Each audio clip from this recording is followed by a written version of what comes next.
been on where the moderator is so much more esteemed than the panelist. And I mean that no disrespect to my colleagues, actually. So you'll understand if I'm a little deferential to John today. It's sort of the Asian way to be deferential. But addressing the question, no, I mean, all joking aside, I mean, when people ask me about my career advice, I mean, it's easy to say, well, if you go to law school with the president, that actually helps. And so, I always give people a couple strands of advice. The first thing is, whatever task is given to you, do it well. There are a lot of people, and John knows these people, who literally have started in the mailroom in a member of Congress's office and have worked their way all the way up to the top. A lot of what you do in public service, a lot of what you do in campaigns is not glamorous work.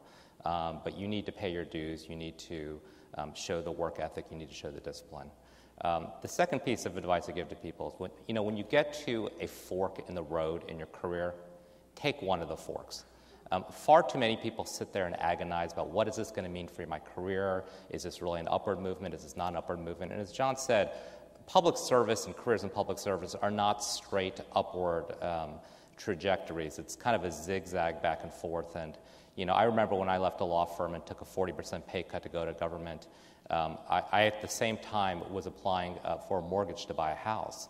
And my mortgage broker said to me, and he was looking at the trajectory of my income going downward, and he said, "Is this going to keep going down?" But it is. You have to take some risks in your career, and and a lot of folks agonize about it, looking for the perfect opportunity. There are no really perfect opportunities. They're the opportunities that you make and what you make out of those jobs. I always tell the story that in 2004, I went to work for the Kerry campaign. After Kerry lost, I was kind of, trying to figure out what I was going to do the next step in my career. And within a week, I interviewed to be both the legislative director for Barack Obama and for Hillary Clinton. And that's, an incredible fork in the road. Fortunately, I chose the correct fork, actually. But honestly, I suspect if I'd chosen the other fork, I'd probably be at the State Department now, so I think it would all be fine. But the long and short of that is that I could have sat there and I could have agonized and done nothing. Better take a fork and make the most out of the opportunities. I think the last piece of advice I'd give to folks is, people often say it's better to be lucky than good, and I think that's probably right, but you have to be good enough to be lucky. Lightning will strike one day in your career, and you have to be prepared for those opportunities. That means putting in the legwork, that means understanding the issues, that means developing the right work habits such that you can assume those chances. When I was in a private practice, I was a litigator, and one of the reasons why I wanted to be a litigator is I wanted to see what it was like to be in a courtroom and take depositions and do all the things that you saw people on TV doing. I spent about 5 years, and I took one deposition during that time, and that was one of my frustrating things. Now, I watched people take dozens of depositions. I sat there by their side, learning the right way to do it. And my first job on the Hill was working for Congressman Waxman, doing investigations. And literally, my second week, I was thrown into taking depositions. And I was ready. I'd watched so many people do it. I'd learned the good habits along the way. All that is a way of saying it's all about preparation. It's all about hard work. And if you do the preparation and the hard work, when lightning strikes, you'll be prepared to assume the most of those opportunities. Julie, I sort of indicated in introducing you, I might put you on the spot a little bit on the financial sector. You were sitting doing tremendous work in London, New York, at the time when everybody thought everything of the people in London and New York were doing was magical, and everything that was being done in government and in Washington was stupid. Now, it didn't exactly work out that way, but what caused you to sort of abandon a very successful career in finance to come back and work in public service?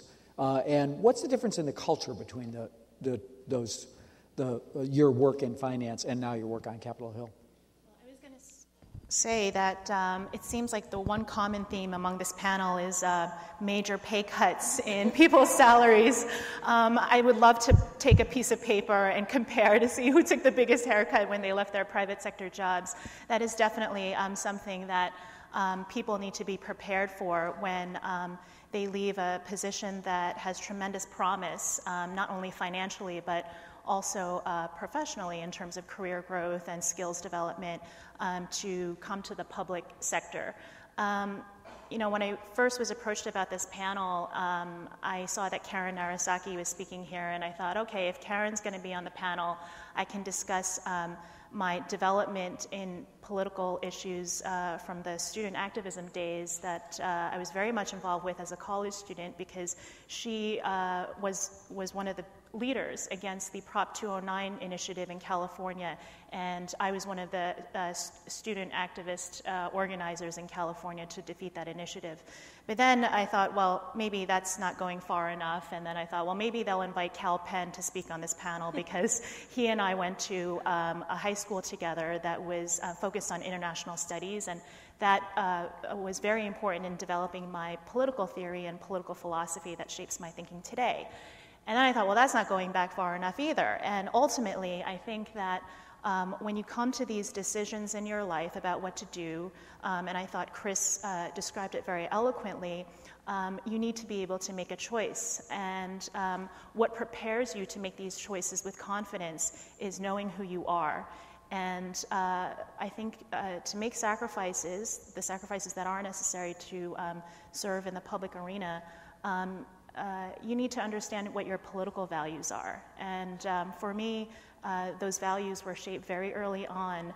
I grew up for several years when I was in elementary school in a mixed income motel that my parents owned.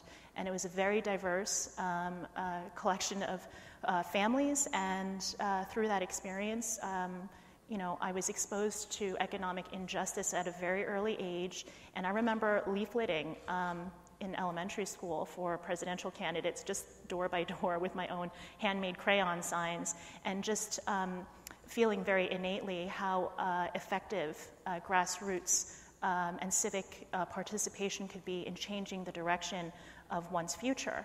And that strong sense of economic injustice stayed with me throughout middle school, high school, the high school I mentioned where we were educated specifically in political theory and international studies, and then in college, where I was involved both as a member of the Board of Trustees, as a student-elected trustee, and then also when I left college to work in the private sector. When I left college, I sort of faced one of these forks in the road. I, had a very long-established interest in politics, and also thought maybe I should give the private sector a try. And ultimately, the financial pragmatism in me won out because I had a lot of student loans. But I managed to stay very involved through the Democratic Party, through fundraising, voter registration, both in New York and also in London. And ultimately, I realized that my private sector experience exposed me to the tremendous economic opportunity that can exist in a world where there's also a lot of injustice. And so, I could have a whole policy discussion here about the corporate governance and corporate culture of investment banking. But I think one of the huge advantages of working in a privately organized, well-funded employment environment is that they have the resources to recruit minorities, to recruit folks from disadvantaged backgrounds, and to put them on a merit-based track for advancement and success. And I happen to be involved with co-founding an organization in London that mentored and provided educational training to minority students to be prepared for careers in the financial services sector. And that was one way that I was able to channel my interest in public policy, public service through my private sector position. And in terms of the culture, you're absolutely right, John. I worked in the financial services area during both the internet bubble and the credit bubble, and I worked in the particular division of these entities that issued debt in the credit markets. And the attitude was certainly one of, people in Washington don't know what they're doing. We're the smart, sophisticated financial people, and I run into that same criticism today. To this day, there are financial market participants who criticize the government for not knowing what they're doing. For many years when I was in DC, I've been here for almost 5 years now, I wondered what was the point of my whole venture into the private sector.